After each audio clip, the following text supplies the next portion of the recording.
Hey, what's up guys, and welcome back to the channel. And today we're getting into some horrific confession threads where I read some of your guys' viewers of the Snook channel's confessions and also some confessions from Reddit. And oh boy, it is a wild mix. And today I have some of the most disturbing, depressing, and just downright horrific confession threads I have ever read. So you'll want to make sure to stick around, and I appreciate you stopping by. It means the world. And make sure you like the video and subscribe to the channel. The channel subscriber goal is 1 million subscribers, so please subscribe. It helps more than you know. And all right, this video will be long enough already, so sit back, relax, grab a drink or grab a snack, and without further ado, let's get into some horrific confession threads. I was successfully tried and convicted for the murder of 2 people. Ask me anything. I'm going to avoid details that could give my identity away, though I'm sure someone will put the pieces together. In 2007, I was successfully tried and convicted for the murder of 2 individuals. One was a 31-year-old male, and the other was a 73-year-old man. At first, they tried to get me for 3 more, but there was a lack of evidence. It was pretty obvious they were just trying to pin whatever they could on me, and those cases were dropped within a month. I believe one of them has since been solved. Short version: the 31-year-old R-worded and beat my pregnant girlfriend. She lost the baby days later. I was deployed at the time, so I couldn't be there for her. She knew who it was but refused to tell the police. They have a habit of making things worse, so I don't, and still don't fault her for that. The month I got back, she confessed to me it was her friend from school. I found him on Facebook and got his address. I arrived at his house at 7:57 p.m. and broke in through a glass door in the back garden. He confronted me moments later, and I killed him. To this day, I truly don't remember exactly what happened. I just know I beat him, and he stopped moving. I knew he was dead after a few minutes, but I wanted to make sure, so I pulled out my gun and shot him twice in the forehead and cheek. Then I fired 4 more times into his stomach and neck. This next part is the part I regret. His 73-year-old father confronted me with a shotgun. All I really saw was a gun, so I shot him in the chest. He died instantly. Shortly after, the police arrived and I was arrested without incident. I served 12 years of a 23-year sentence and was released earlier this year. I was very lucky in the way I was treated by the legal system in my country. That's the short version, I guess. Ask me anything. One user says, "Why were you released so early? Isn't first-degree murder usually punished by life in prison? Also, what happened to your relationship with your girlfriend and other people in your life? Other than killing the 73-year-old, is there any other effects that you regret?" And the OP responds and says, "I'm not American. Different system where I am. I am still with my girlfriend now. Most of my friends are guys I served with, and we are still in contact. I regret the time I lost, and I regret making such a mess. I believe the male I killed deserved it. I simply wish I'd killed him in a manner that hadn't uprooted my life and led to another man's death. Not that his death was anyone's fault but my own. I pulled the trigger. I have to own that." Someone else says, "How much time was there between the incident with the 31-year-old man and his father? Were you just waiting around for someone else to show up, or did he show up there immediately after? Also, what's it like spending so much time in prison?" And the OP responds saying, "I killed the 31-year-old male within a minute. I sort of took it in before shooting his body. I was only a few seconds after I started shooting until the man turned up. All I saw was his gun, so I killed him. And boring. Very boring. Lonely at times too. World goes on and you're stuck. I'm not saying I deserved better, but the prison system is broken. 99% of the guys in there, petty crooks or serious criminals, come out worse than when they went in." Another user says, "What do you do now? Have you had any trouble finding employment? What does your family/friends think? How old are you now? And the OP responds saying, bike mechanic. Yes and no.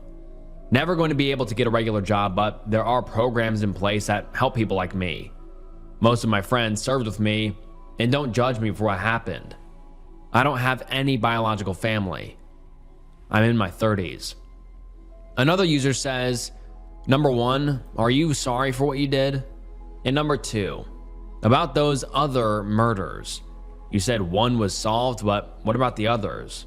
Why did they accuse you, and did you do it? And the OP replies saying, I regret killing the 73-year-old man. He was trying to defend his child, and he wasn't responsible. I don't regret killing the 31-year-old male, and I would do it all over again if I had a time machine. He deserved it. And then someone replies saying, sorry, just realized you never addressed my second question. Can you please? And the OP responds saying, sorry, forgot to address that. No, I didn't kill them. I'm not a naturally violent person and would never randomly kill someone. What happened was a result of me wanting to get revenge and then getting caught up in the moment and firing without cause. I believe they linked me to the case because I was within the general area and there were also firearms related incidents. However, I genuinely did not commit those crimes. I wouldn't kill someone without reason. It's illogical. Someone else asks, how much do you enjoy this AMA? Is it strange to relive it with strangers, or does it help you move forward? And the OP responds saying, it's interesting to discuss this with the general public. I wouldn't say I enjoy it, but it's interesting. I moved on a while ago. I just thought it would make for an interesting Q&A, and I've always wanted to do one and get some perspectives. I just don't want to become famous for what I did or deal with the media, so I never did it officially before. And then another user says, what other actions could you or would you have taken versus breaking into his house and killing him? And the OP coldly responds, probably would have killed him with carbon monoxide or dissolved his body and buried his teeth, etc., under the grave of a dog or something. That way, when sniffer dogs roll around, they'll dig up the dog's grave and the police will move on thinking that's all there was to find. You'd be surprised how easy it is to get away with murder if you just use your brain. I didn't. Confession. My wife cheated on me and I did something most people would regret, but I don't. Hey Snook, I'm a huge fan and I listen to your videos pretty much every day while I do my job. It makes time fly really fast. I don't need advice, but I kind of do need this off my shoulders. I'm embarrassed. I'm alone. I have no one to really tell this without feeling embarrassed or risking getting in trouble because I'm sure I would. I, 25 male, came home early and caught my wife cheating. I'm 25, and I never thought I'd be writing something like this. My wife and I have been together since high school. We started dating when I was 16. She was my first everything. We got married young, and I truly believed we were endgame. She moved in with my family when I was 18. She was 20. My mom basically adopted her, and soon after that, we saved up together and bought our own home. I never once laid a hand on her in anger, not ever. But she knew the one line she could never cross: cheating, especially under my roof. Yesterday started like any normal workday. I was exhausted and not feeling great, so I clocked out early without telling her. I figured I'd surprise her. Maybe we could just relax together on the couch. When I pulled up, her car was in the driveway, but the house felt too quiet. Then I heard noises from upstairs. Moaning, the bed creaking. My stomach dropped. I don't even remember walking up the stairs. My heart was hammering. I pushed open the bedroom door, and there they were. My wife, completely unclothed, on top of some guy I'd never seen before. both of them going at it in our bed. For a second, everything froze. Then the rage hit me like nothing I've ever felt. The guy saw me first and panicked. He tried to push her off of him, babbling that he didn't know she was married. My wife started crying, saying my name over and over like that would make it better. I didn't yell. I didn't scream. I just turned around, went straight to my closet, and came back with my Colt M1 911, loaded and pointed right at his face. "Get up," I said, calm as hell. He scrambled off the bed, unclothed and shaking, hands in the air. My wife was sobbing, trying to cover herself with the sheets. I kept my gun steady on him. "You liked being with my wife in my house? Good.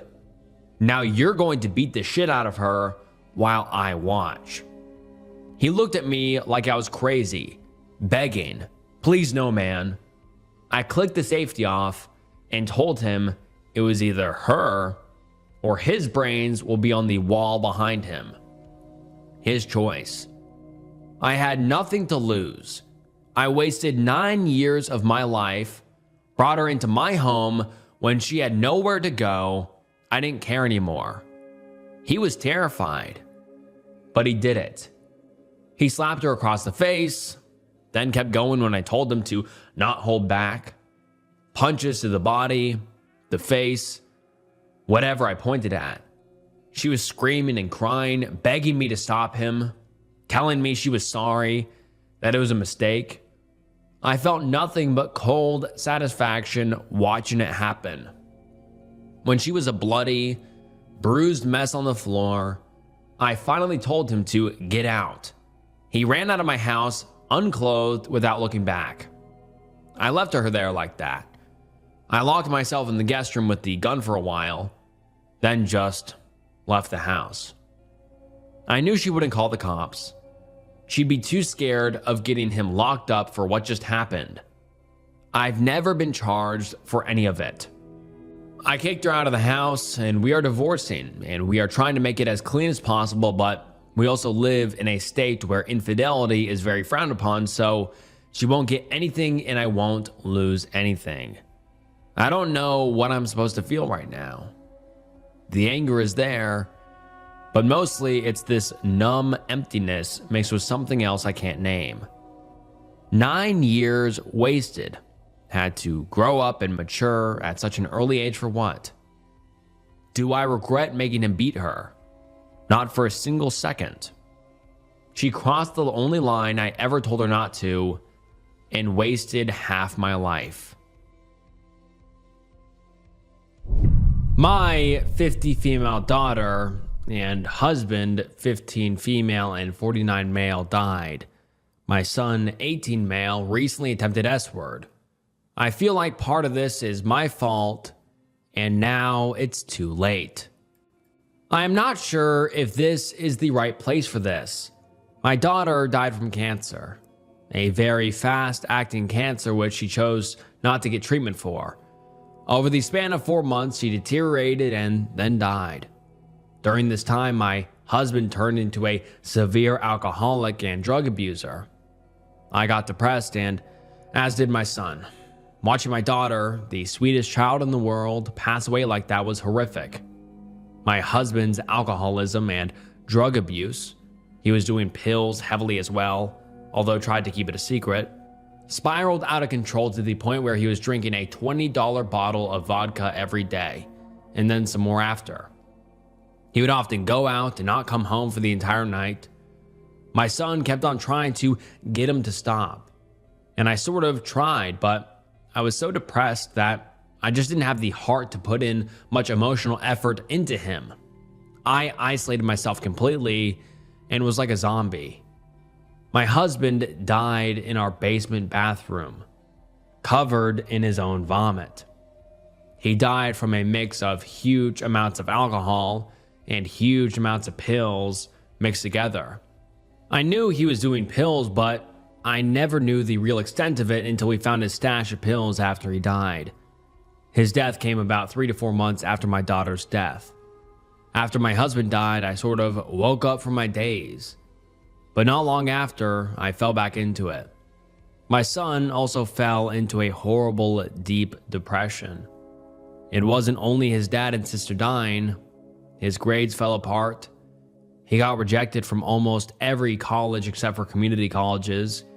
He gained well over 100 pounds in the year after his dad died. Both of us were just a mess. I didn't leave bed most days. He stayed in his room, doing whatever he would do. Video games, I imagined. I didn't ignore the signs completely the way I did with my husband.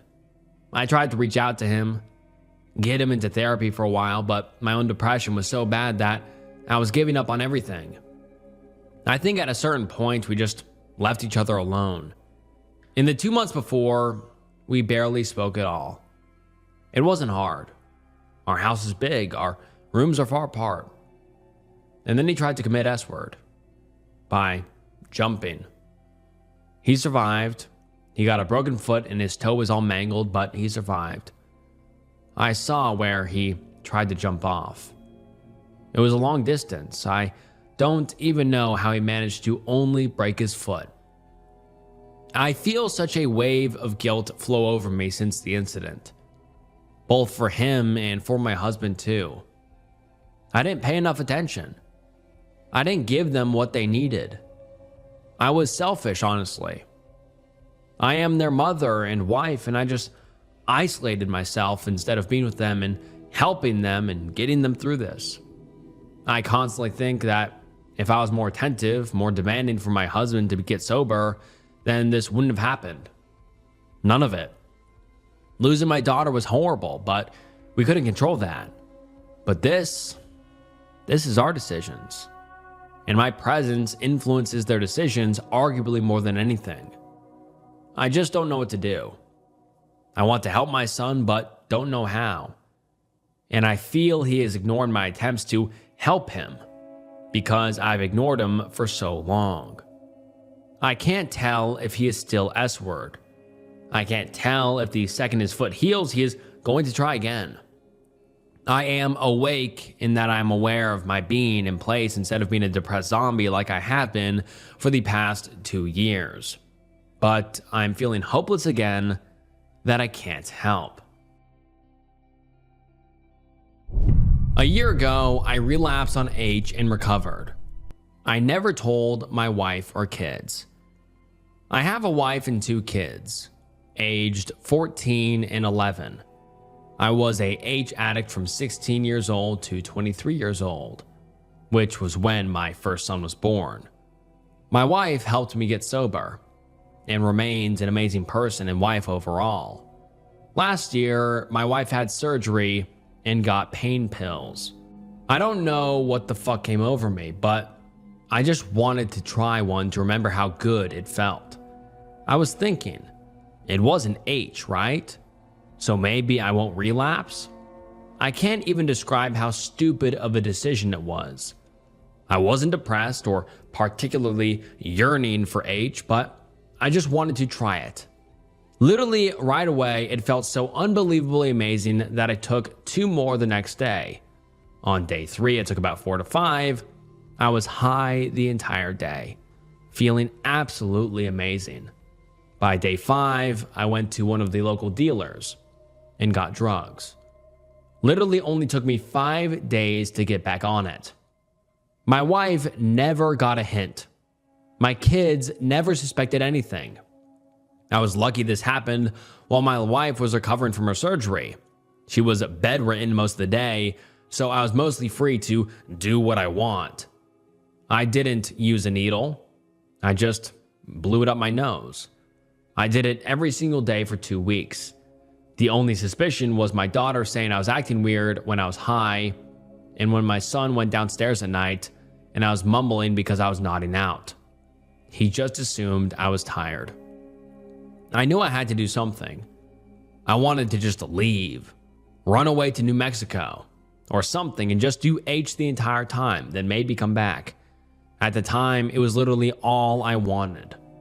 I kept making these horrible, immoral excuses for my usage, like, oh, my kids are old enough.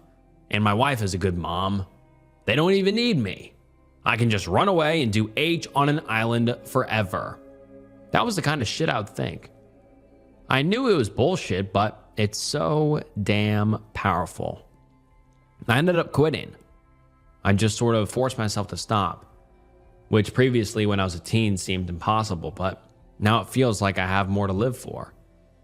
It's been a whole year since then. I remember because my wife's surgery was the day before the 4th of July. And now let's get into some of the top comments. Someone says, OP, the cliche comes to mind, it's not a sin to fall down, but it is a sin to not get back up.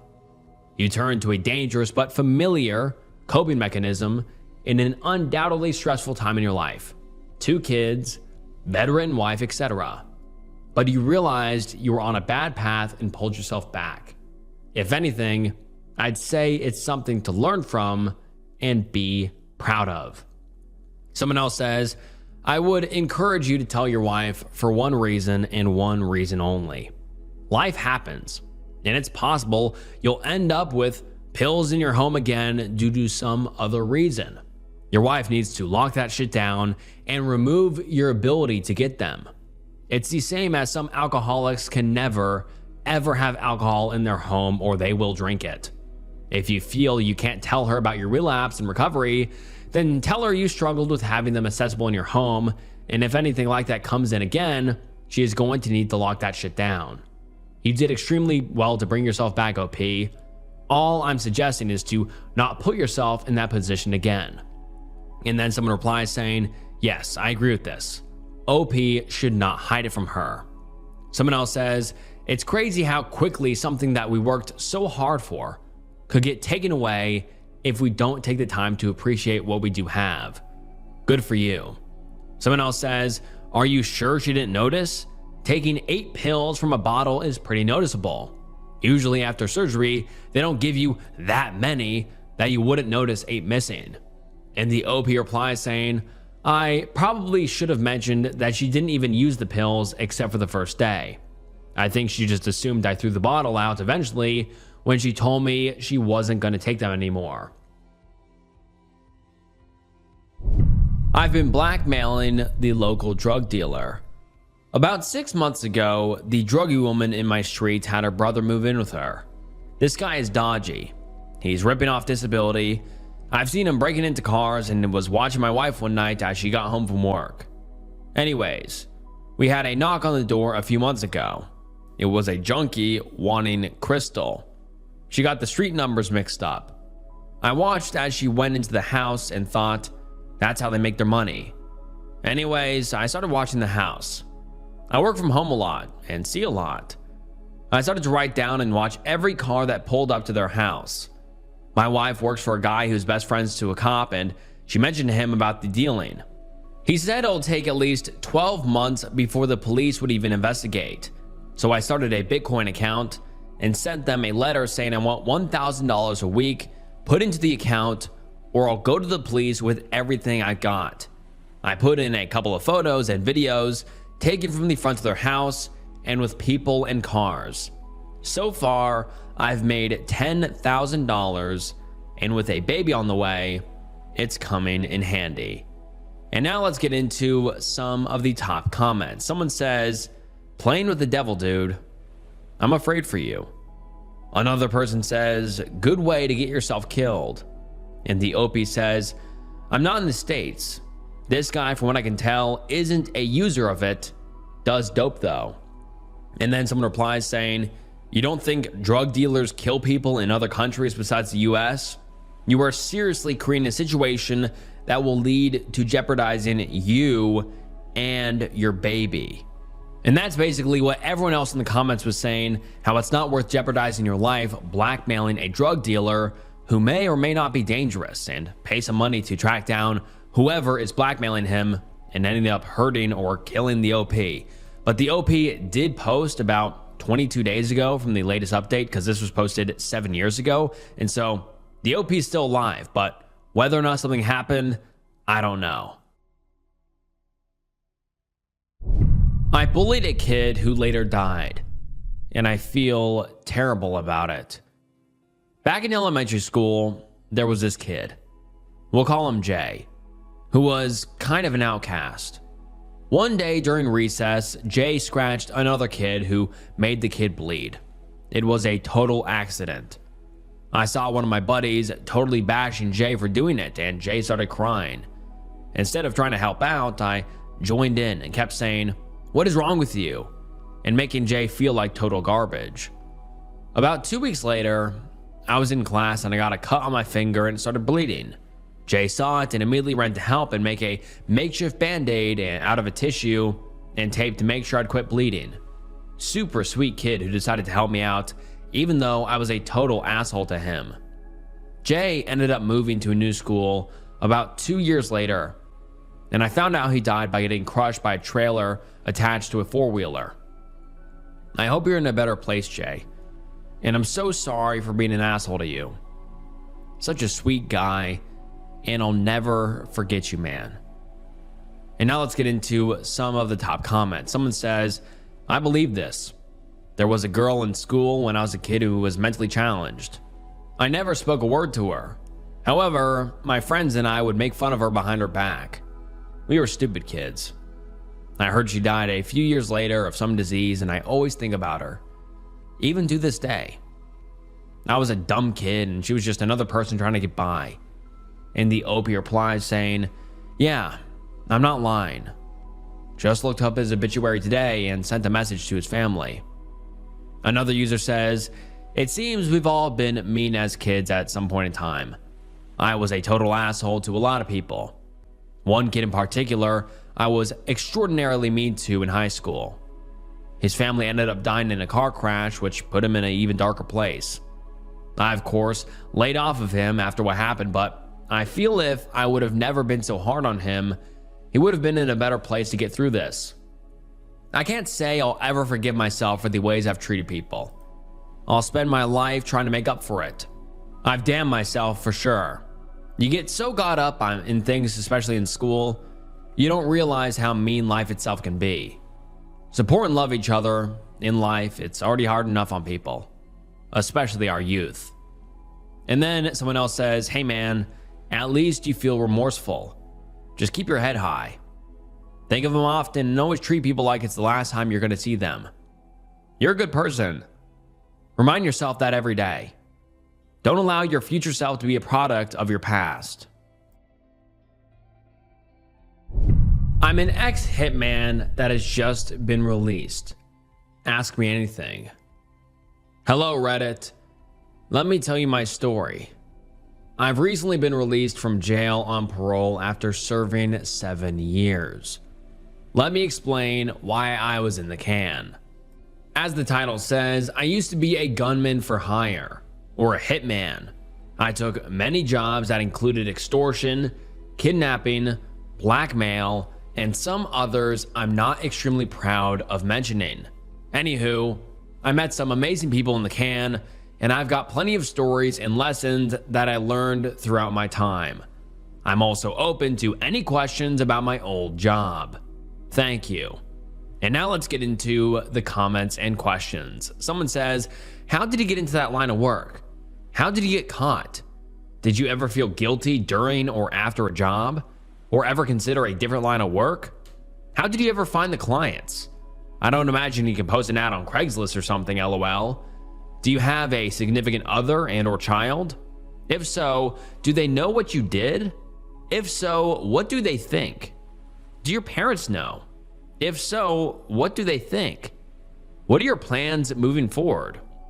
And the OP responds saying, "I was introduced to it by a friend of mine who was in the same line of work. I got caught due to evidence left at a kidnapping scene. No, I never felt guilty. I detached myself from the job a lot. We found clients throughout word of mouth that wasn't a big secret. But we had proxies that would find genuine jobs for us. Yes, I have a fiance. She didn't like me doing it at all, and in fact, she left me multiple times to do it. But since I got released, things have gotten better. Probably trying MMA/boxing instructor." Someone else says, "Do you feel your time in prison as well served or just a momentarily pause? Did it result in any real changes to your perspective on life? And your purpose on it? And the OP responds saying, to be honest, I was used to the routine every day. At the beginning of my time, I kept to myself. But humans need contact and can't live in complete solidarity. Yes, it was scary. But if you don't beef with anyone, prison isn't as bad as people make it out to be. It showed me that people can truly change. I've met murderers that hated themselves for what they've done and believed they themselves shouldn't be released. So yes, the biggest change I had to deal with was adjusting to the outside world when I got released. Sorry for the long answer. Another user says, hardest hit to carry out either psychologically or physically? And the OP responds saying, well, I didn't feel much towards the jobs I have done, but it was very difficult in the beginning. We had to extract information from a POI, so it was my first time torturing someone to the extent we did it. I'll never forget it, but it was a giant learning curve. And the user responds to the OP there saying, understandable. I'm sure in time the faces and names kind of blur together and you just get desensitized to it. And the OP responds saying, yeah, it all depends on the mindset you have. If you think of them as people while you're doing it, you wouldn't get a wink of sleep. Another user asks, most gruesome way you killed someone? And the OP responds saying, I had a job in the late 2000s. It was me and 2 other people. We had a job to take care of a person that was harassing the wife of one of our customers. We were paid to get him to back off, but we did some digging on him and found out he was also a registered SO.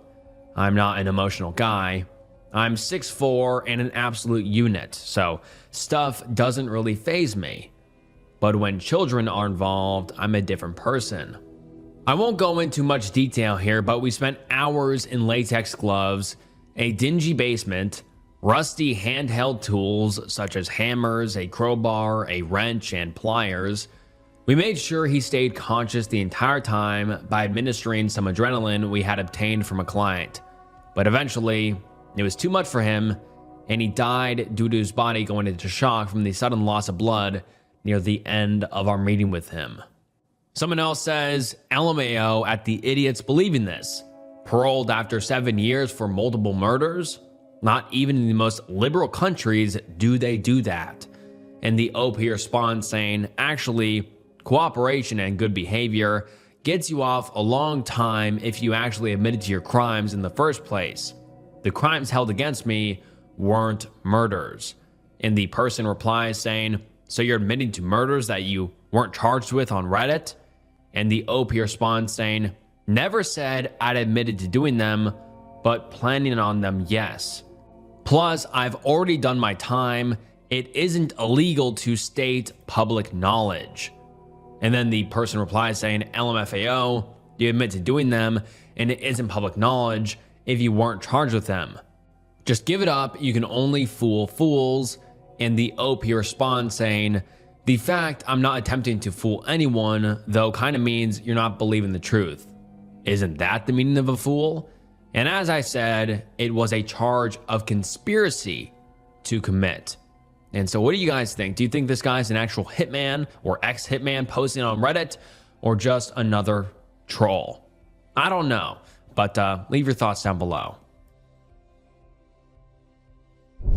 I spent a year hiding from the government. Hi Snook, long-time listener. You've helped a lot of long shifts fly by, so I wanted to share something.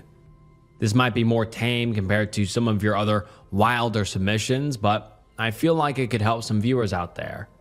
To start, growing up, I never wanted to join the military. It wasn't a family tradition or anything, just an erratic and spontaneous decision overnight. I was 19, lost and looking for a thrill. Or maybe just a purpose. The day after I submitted my info on the website, I got a call from a recruiter. And a month later, I was on the yellow footprint at MCRD San Diego. I was a problem recruit at first. I hated being there, and the mental grind was a massive shock to my system. I regretted it almost immediately, but during phase 2, something in my brain clicked and I became an example of a good recruit. My efforts paid off and I graduated with a meritorious promotion to PFC. I gave a huge amount of my transformation to one of my drill instructors. He destroyed me and rebuilt me into a prime Marine. He'd always say, pressure makes diamonds, and goddamn, did he put me through a lot of pressure. Then came boot leave. Typically it's 10 days, but mine was extended to 30 because there wasn't space in the next MCT cycle. My family saw an immediate change in me, not just my appearance, but my demeanor. On the outside, I seemed like a brand new person, but something lingered in the back of my mind, like the hairs on the back of my neck were still clinging to my past. Around day 10 of leave, all that fresh boot motivation just evaporated. I started drinking heavily. I wouldn't even show up to recruiting duty without 99-cent banana liquor for breakfast, still hungover from the night before. When the day came to check into MCT, I flew back to San Diego a day early and booked a hotel. I can't even pinpoint the cause, but I had this heavy sense of impending doom, an unshakable anxiety that kept me up all night. I just laid there, ate a meal, and then I just didn't go. No big thought, just action. I booked a flight for the same day back home. For over a year, I was ghost. Once you hit 30 days, you're considered a deserter. I lived in a state of constant low-level terror for over 12 months. I worked odd jobs at night and took Ubers everywhere so I didn't have to drive. There were a few times I was in a car that got pulled over and I just sit there with my heart hammering, waiting for them to ask for my ID and see the warrant. They never did. The paranoia kept me inside, but the shame is what kept me away from the people I loved. I missed a lot of family events and birthdays just because of the guilt. I hated showing my face and seeing the looks of disappointment, so I just used the medical reasons excuse to explain why I wasn't home. I felt like a fraud every time someone congratulated me. The only person who wasn't dumb enough to believe me was my 18-year-old brother.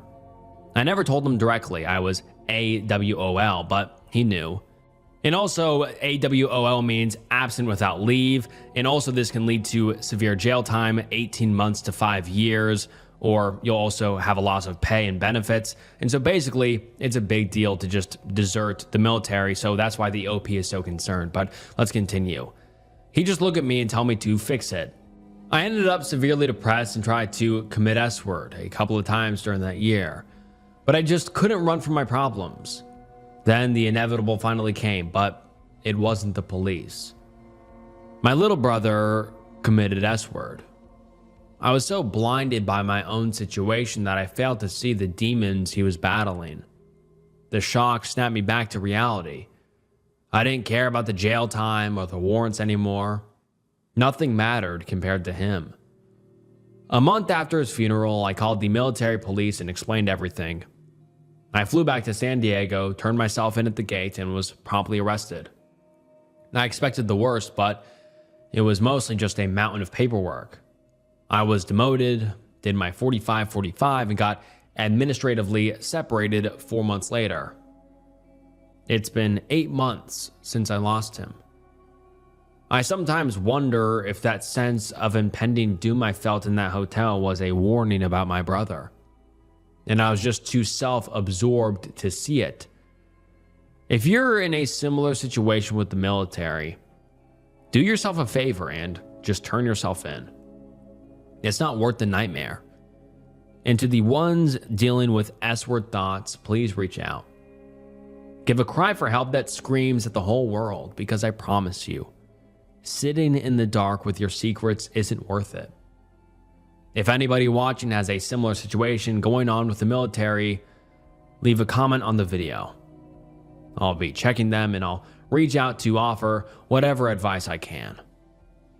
I miss you so much, bro. I'm trying to fix it. Just like you said. I just found out my husband is a R-wordist. I, 44 female, have been married to my husband for 17 years. We have 3 children together, ages 15, 13, and 10. We've had a perfect marriage. I didn't know my husband in childhood at all. He moved to my state a few months before we got together. We're about to be moving houses and I was packing things away, and I found this old journal. I thought maybe it was mine, but as I got to reading, I realized it wasn't. It was my husband's guilty confession about his friends and him having intimacy with this passed out drunk girl in the college in his hometown. It goes into great detail about the things they did to her and how she woke up in the middle of it. 17 years I spent with this man. He treated me so great. Amazing provider, partner, husband. He's an amazing father to our kids. We have 2 girls. I'm not sure how he can look at them, hug them, and know what he did to someone else's daughter. I'm disgusted. I'm appalled. I plan to divorce. This breaks my heart. I'm so in love with my husband, but I no longer see my husband. I see a R-wordist. And now let's get into some of the top comments. Someone says, I had this happen to me. I was that girl. And I woke up in the middle of it all. It's been 30 years, but the vivid images still haunt me. I killed my stalker, and I'm not sorry. I'm writing this to share a series of deeply unsettling events I've experienced recently. For several years, I was targeted by a stalker, an ex-boyfriend who became obsessed with me after I moved away for college. This situation involved persistent harassment through violent messages and several disturbing incidents where items were left at my home. I eventually discovered he had been remotely accessing my laptop's webcam using software he installed while we were dating. Although I reported these incidents to the police at the time, no action was taken. Approximately 4 weeks ago, while driving home late at night in a rural area, I struck an individual who ran into the road. Upon stopping, I discovered it was the man who had been stalking me. I immediately called 911, and he was airlifted to a hospital but unfortunately passed away en route. While I am physically safe and understand I'm being protected under the Good Samaritan law, I'm still processing the shock of this situation. My vehicle sustained only minor paint damage, and while the incident aggravated some internal stitches from a recent surgery, I am managing my recovery. I felt it was important to document these details and get this off my chest. I hope to not scare people or inspire to hit their stalkers with their car, but damn, if it didn't feel like a weight off of my chest when I heard he was pronounced dead. I'm a gambling addict. Ask me anything. That's me, a degenerate addict, and I often hate myself because I have so little control. I'm female, middle-aged, and my game of choice is slots. Yes, I dream of hitting it big. But if I did, I'd probably be one of those people you read about or hear about that would lose it all eventually. It's the dopamine hit. The thrill of what may line up when I press that button. I just want more when I get a win. And almost all of my wins end up getting played back, often at the same session. I've learned to only take the money I'm going to play with and that I need to get there, gas or food, because I know it's highly unlikely that I'm walking out with anything. I've drove away with less than $2 in change in my pocket and been hungry. Not starving, but hungry for a meal on my way home. I've done without food or buying less food during the week so I can take more cash to the casino, barely paying or paying late the essential bills, and now behind on my car payment because of my addiction. It spiraled badly in the last 2 months as I started going to a nearby casino, and after winning and playing it back a few thousand, I got sucked in. I kept getting good free play offers on average 3 times a week for a couple of months now, so that made it easier to keep going back, and I'd take some cash that I should haven't been spending. The free play has dried up now, accept one more lowish offer tomorrow. I'm telling myself I'm not going tomorrow, but it's tempting me. And I lie to myself, saying just one more time. And maybe I will win enough to get myself out of this hole, but chances are, if I did get lucky, I just play it back and walk out with that feeling of pure hatred of myself and feeling hopeless. I've been a gambling addict for 15 years, spiraling every few months. It's hell.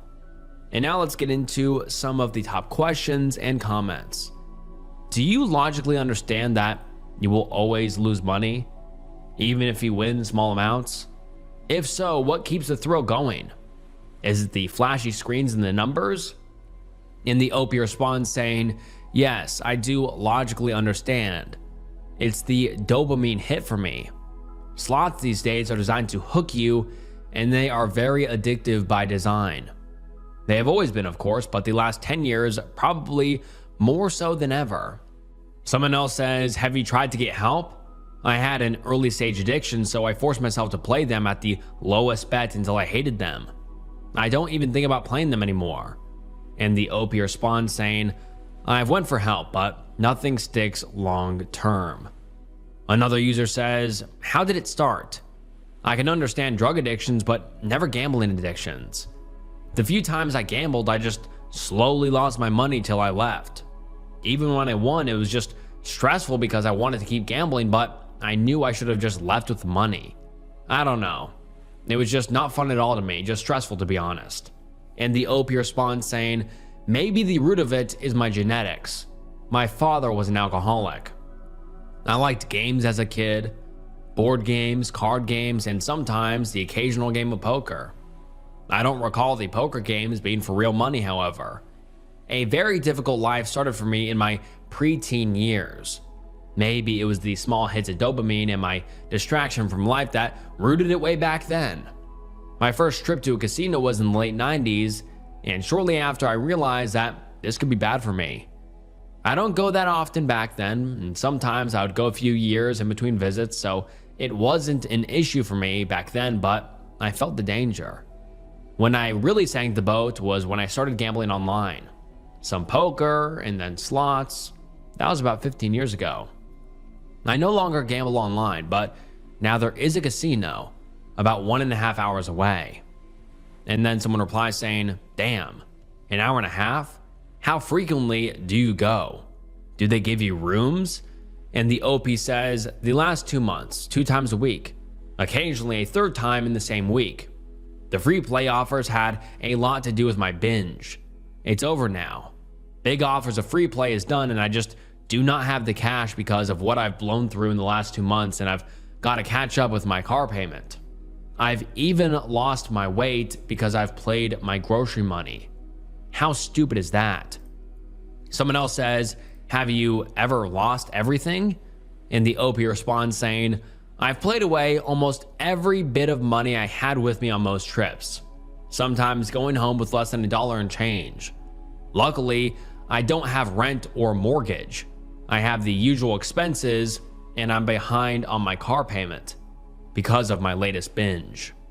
And we have not heard from the OP since then. This was about 2 years ago, so who knows what happened to the OP, if they kept spiraling and kept having these binge sessions and binge gambling sessions, or if they finally got the help they needed. But I really hope the OP went to some Gamblers Anonymous or got some help or went to therapy or something to help get over this addiction, because, I mean, the OP said it. They've been gambling on and off for 15 years. And obviously they can't keep it up because the OP is behind on their car payment. They're not feeding themselves. And obviously it's very dangerous. And so I really hope that the OP was able to get off of gambling and get the help that they so desperately needed. My mistake could cost my patient's life. This has been eating away at me for so many days. I'm not sleeping well, nor can I even live my life without this hanging over me every second of my day. So forgive me if I mess up this post in any way. This patient has been with me for months. It's a complicated case, so we couldn't let them go home with all the knots tied up.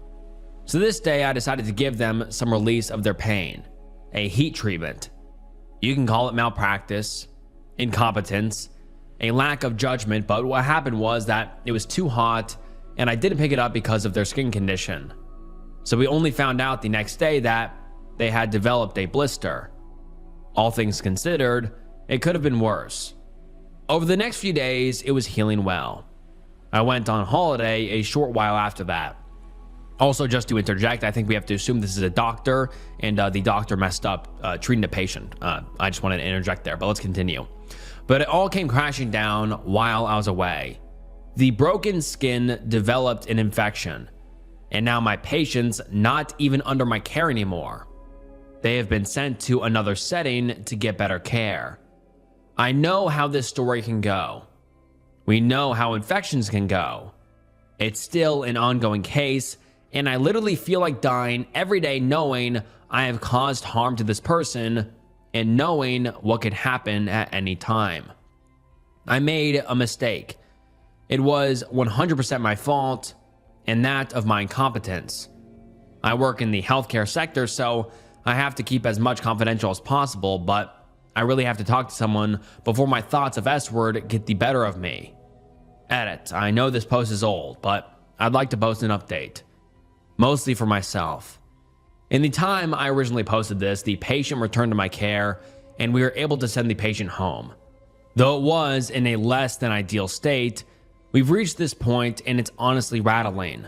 I'm still dealing with the consequences of my actions, and some days are a little tougher than others, but at the very least, I'm moving forward. Thank you to all those who've responded. It helps a lot to keep me grounded, and I still come back from time to time when I feel like I need it. And now let's get into some of the top comments. Mistakes happen.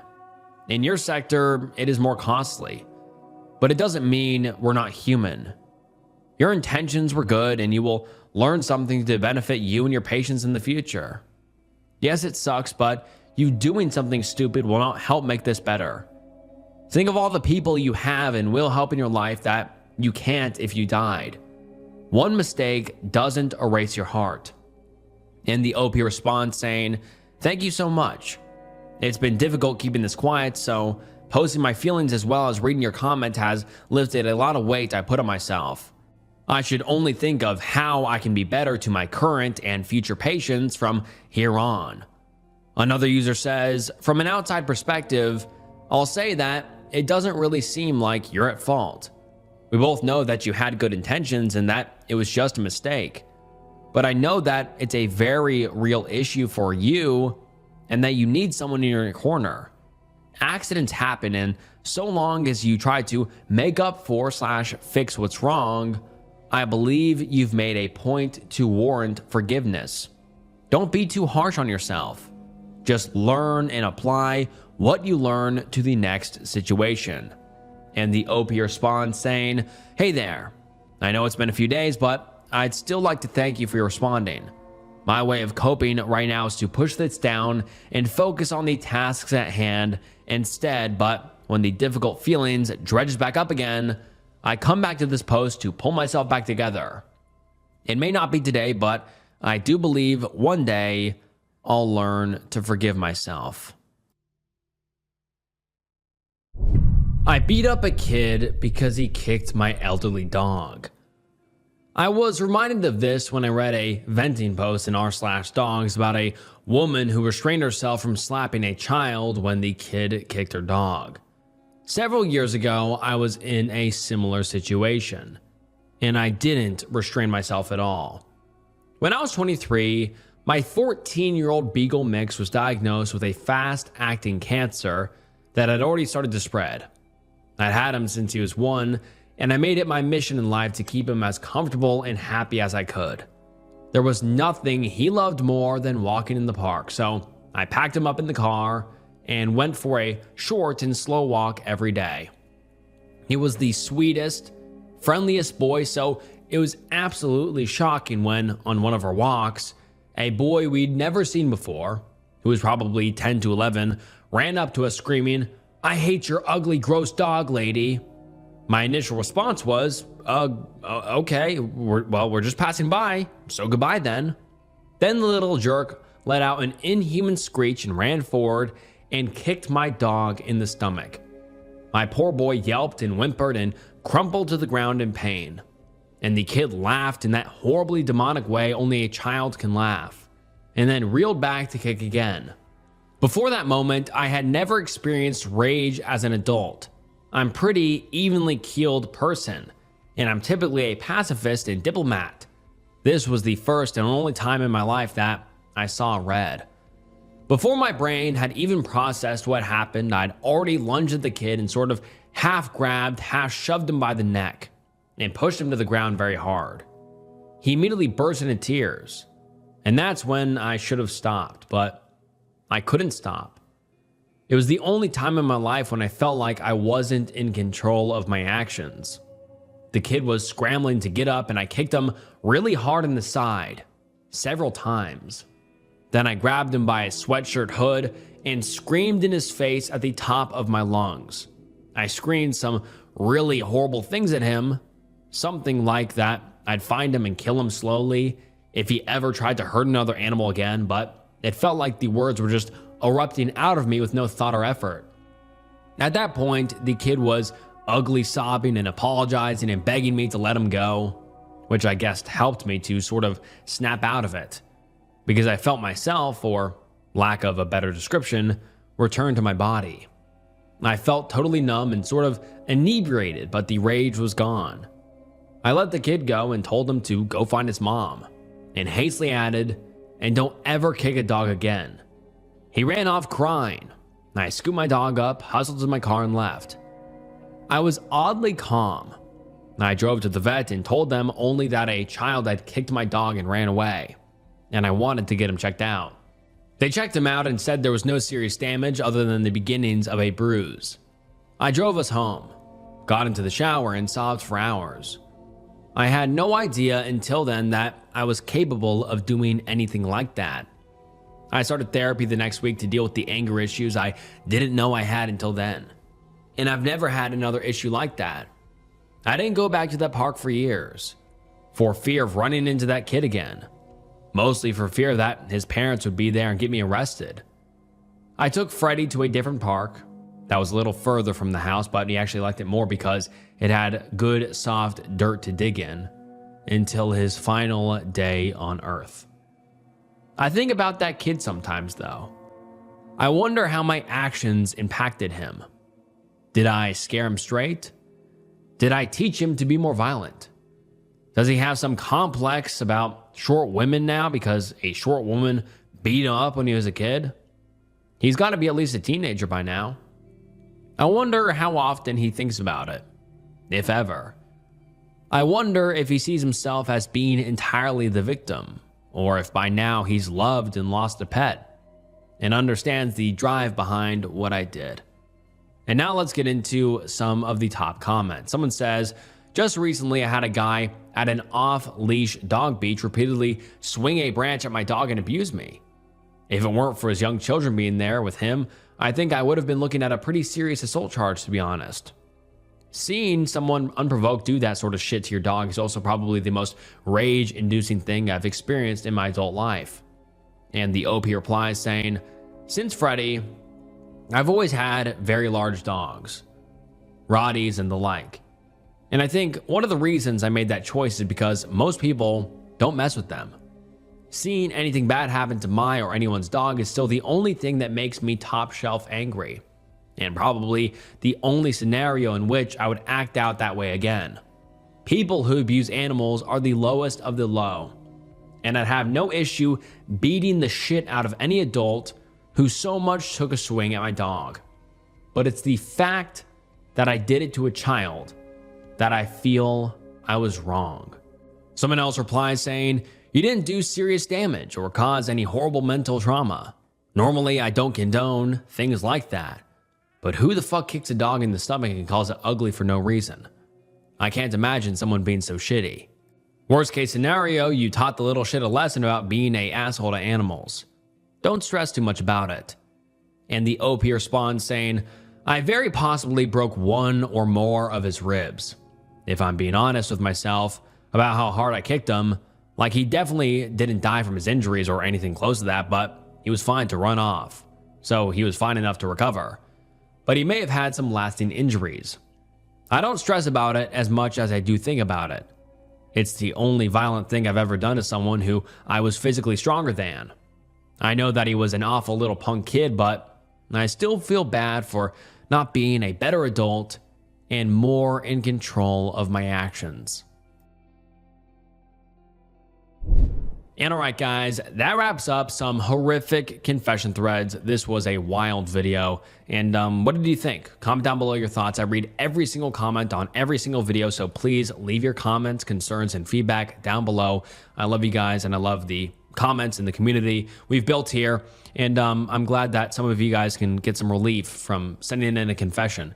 And if you'd like to see a confession in a future video, please send it to the email in the description.